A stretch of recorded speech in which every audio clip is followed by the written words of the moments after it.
Hello, hello, hello. It's Knits for Sanity, and welcome to day 2 of my Zesty Advent Calendar and Add More Zest Gift Advent Calendar. I am so glad that you joined me today. Thank you for stopping by. And first and foremost, my apologies. I made a very honest mistake the other day. I misheard and misinterpreted things, and no ill intention was ever meant. And so I'm really sorry. Apologies have been made publicly and directly, and I've made changes to my plans. And if you don't know what I'm talking about, that's fine, because it's time to just try and move on. I'm trying to just allow myself to move on because I really beat myself up over it.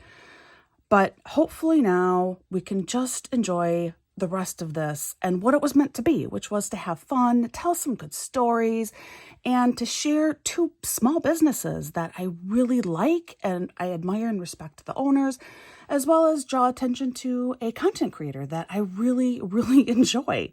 That's what this was about, is I was trying to help other people and trying to just spread some joy. So let's try and get back to that today. And I just wanted to make it clear, though, that I am very, very sorry. All right, so day 2 of my Add More Zest Advent Calendar item. Let's open this up. This is just the 12 Days of Christmas one. If you recall, I was unable to get a 24-day, but I was super, super excited that I was able to get the 12-day. Look at how pretty these are, guys. This is color 3766. Obviously, it is an AB, an Aurora Borealis drill. Oh, that is so pretty. Oh, I love that. That is gorgeous. Thank you, Add More Zest. What a fantastic item. Oh, yeah, that's a win. Total win. All right, and then for my calendar, day 1 is done up here. Day 2 for me is down here. So we will go ahead and remove this and see my sticker went flying again. Wow, this square actually worked out pretty even for me. If you recall the first time I said, I cut all my squares the exact same length and exact same size, and I just put them down here with the idea being that for, any square that I was just going to diamond paint what was revealed when I removed the square. And I would fill in anything that was spilled over, or I would fill in later anything that wasn't revealed. I'm not as awesome as Add More Zest. She went through, and I mean, hers are squared perfectly, which is amazing. Definitely go check her out because hers are absolutely amazing. So like she lifts off a square and it is just perfect. It's like exactly day number 2 with the border lines perfect. And I didn't bother doing that. I decided, you know what? We're just gonna put down drills for whatever's exposed. So that's how I'm doing it. I had to tell my more perfectionist side to just let it go. This is what we're doing. So what I am doing for these Advent holiday celebrations is I am sharing personal stories related to the holidays. And again, I would love to hear your personal stories, something that I could maybe share with other people. And as I said, I can keep it as anonymous or as public as what you want me to do it. But guys, I'm going to run out of really good holiday stories here pretty soon. My life is not that interesting. So any good stories you know of, I'd love to hear them. But today's story, I am going to talk about something that was started in my childhood and how I reincarnated it for my own children. So when I was a kid, every morning on Christmas, in our stocking would be included a note from my dad. It was always a handwritten note from my dad. It was always written in red ink. And I can't remember if maybe the first couple of years it was a note that came from Santa. I really think it was. I really think the first couple of years it was a note from Santa. But as we got older and we obviously knew that it was a note from Dad, his handwriting is very, very distinct. I think then he just started signing them as from Dad. But it was always a really nice, sweet, thoughtful note talking about the things that he was most proud of for us over the course of the year. It was always really exciting to get. It was short. My dad is not lengthy in prose by any measure, but they were short, handwritten notes that just always seemed really, really special. And I had kept them all for years. I mean, he didn't do this like every year of my childhood, and I can't remember when he started. Maybe when I was about 7, he had started doing this.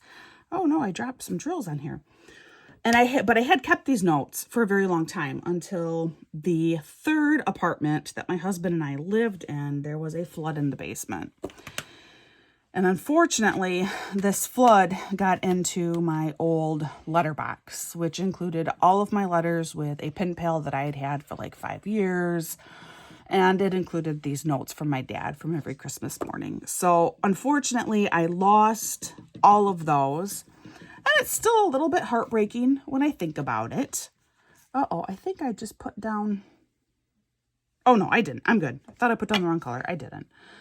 So, I mean, it is a little bit heartbreaking when I think about it. But the interesting thing is my dad stopped doing it when we got older. And when we asked him about it, we're like, but Dad, why did you stop with the notes? And he said, well, I thought no one appreciated them. It just seemed like no one appreciated them.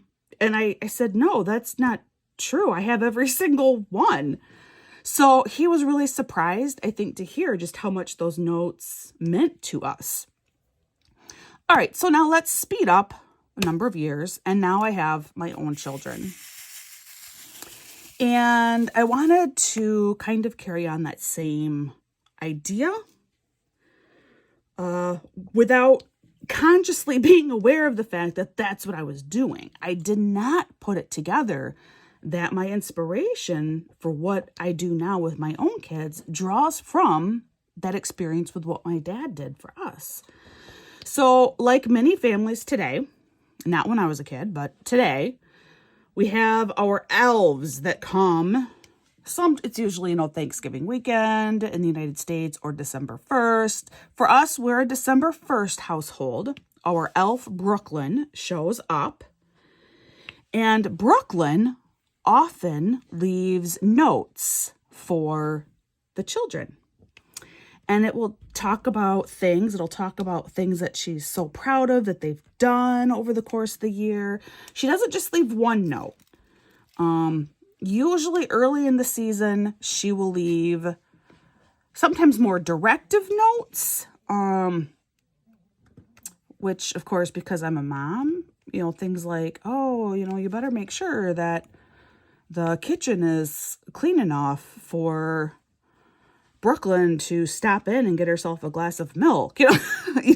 Things like trying to quietly encourage completing their chores timely and well. But it does always culminate Christmas morning. They will get an individualized note from Brooklyn that really talks about all of the things that I appreciate about them as children, as humans. I try and draw on those strengths every year. And I don't, again, it doesn't really feel like the kids necessarily appreciate it, but I'm hoping that a part of them does. I do know this, they definitely look forward to Brooklyn arriving every year. And I know that they do look for notes from her.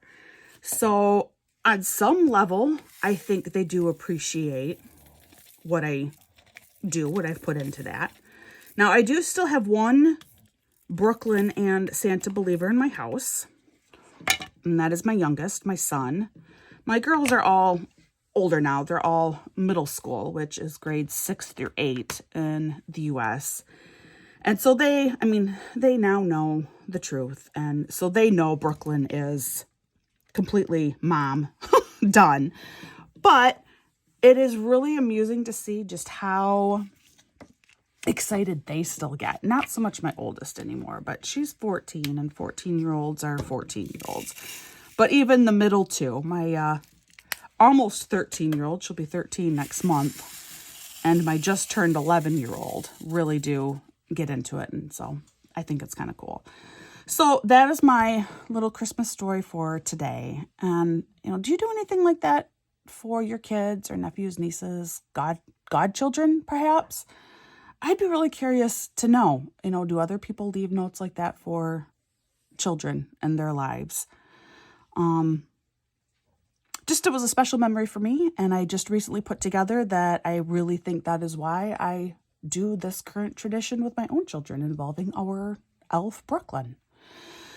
All right, so real quick before I speed up this video and you just watch me on fast time lapse complete this square, I did mention in the last video that my black drills came pretty messy. I had a ton of black drills stuck together. What I ended up doing the other night is I went through every single black drill and I did grind them using my Bella Art de Nicole grinder. I ground every single black drill and then put them all back in. And there's a lot of black. I have 7 containers worth of black here. So there's a substantial amount of black. It took me a little while to grind everything. But the number of drills stuck together was so excessive that I had to do it.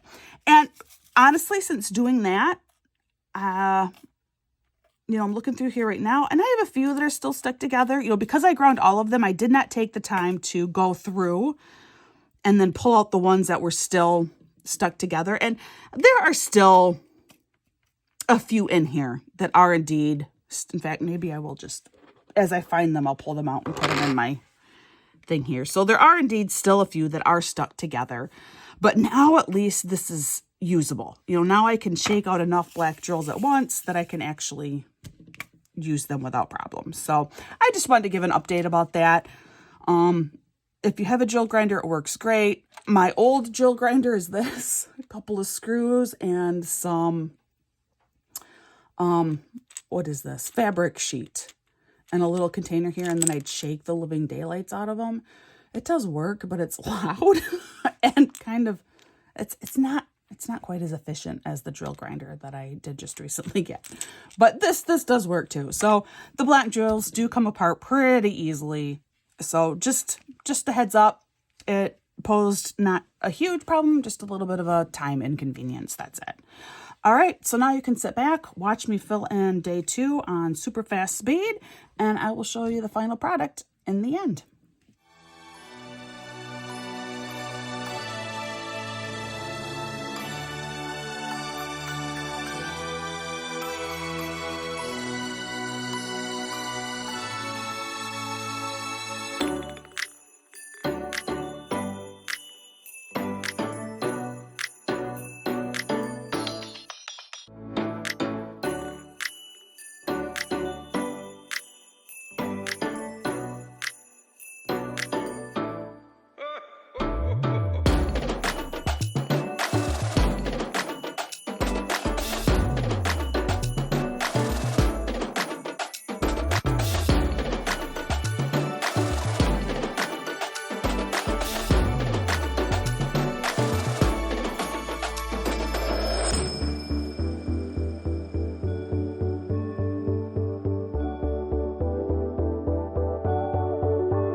back. So this is square too. Done. Isn't that the most adorable pair of mittens? Oh, that is so cute.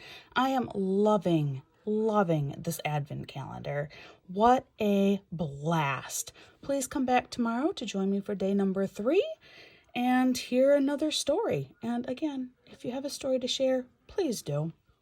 As I always say, please practice kindness, especially during the holiday season when people tend to be stressed, extra emotional. There's usually a lot of baggage that comes with the holidays, which is the sad truth. So just be kind to everyone around you. You don't know what they're going through. And I hope they have an absolutely wonderful, wonderful day, and I will see you again real soon.